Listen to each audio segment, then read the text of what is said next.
তাফসীর মাহফিল CHP।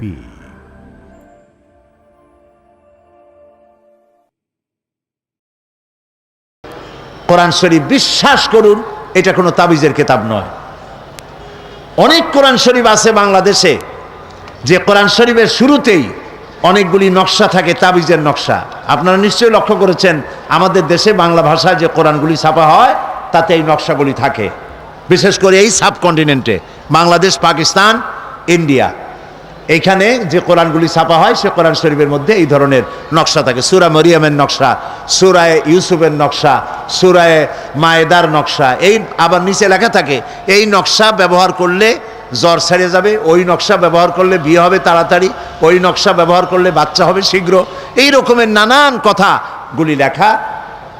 এই কোরআন শরীফের সাথে যারা সূরার নকশা ছাপায় দেন তারা রীতিমতো কোরআন শরীফের সাথে বেয়াদবি করেন, কোরআন শরীফের সাথে তারা তামসা করেন।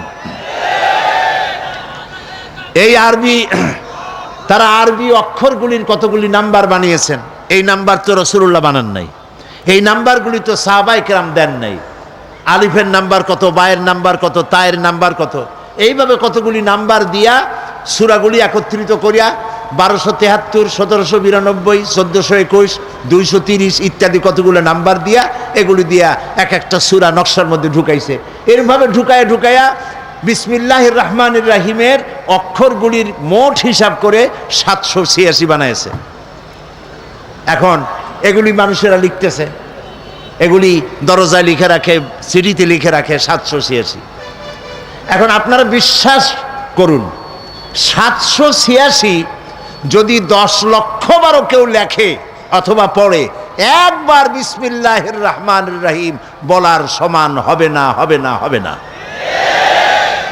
কারণ নবী করিম সাল্লাল্লাহু আলাইহি ওয়াসাল্লাম বলেছেন প্রত্যেক হরফে 10টা করে নাকি। আলিফ হারফুন, লাম হারফুন, মিম হারফুন। আলিফ লাম মিম বলে 10 নাকি হবে না, আলিফ লাম মিম বলে করে নাকি হবে 30টি নাকি হবে। নবীজির এই হাদিস অনুযায়ী যে ব্যক্তি পড়েন আমার সাথে বিসমিল্লাহির রহমানির রহিম, এইমাত্র যখনই আমরা বিসমিল্লাহির রহমানির রহিম পড়লাম, আল্লাহ রাব্বুল আলামিন নবীর কথা অনুযায়ী আমাদের আমলনামায় 190টি লিখে দিয়েছেন। 190টি নাকি আমলনামায় লেখা হয়ে গিয়েছে। সুতরাং কোরআনে কারীমকে তাবিজ বানায়া নাম্বারের মধ্যে নিয়ে নকশা বানানোর ভিতরে মুসলমানদের কোনো সার্থকতা, কোনো কৃতিত্বের মধ্যে নাই, বরং কোরআনের সাথে একটি তামসা করা, বেয়াদবি করা। যারা এটা করেন আল্লাহ তাদের কোরআনের সাথে এই বেয়াদবি করার মানসিকতা পরিহার করার তৌফিক দান করুন।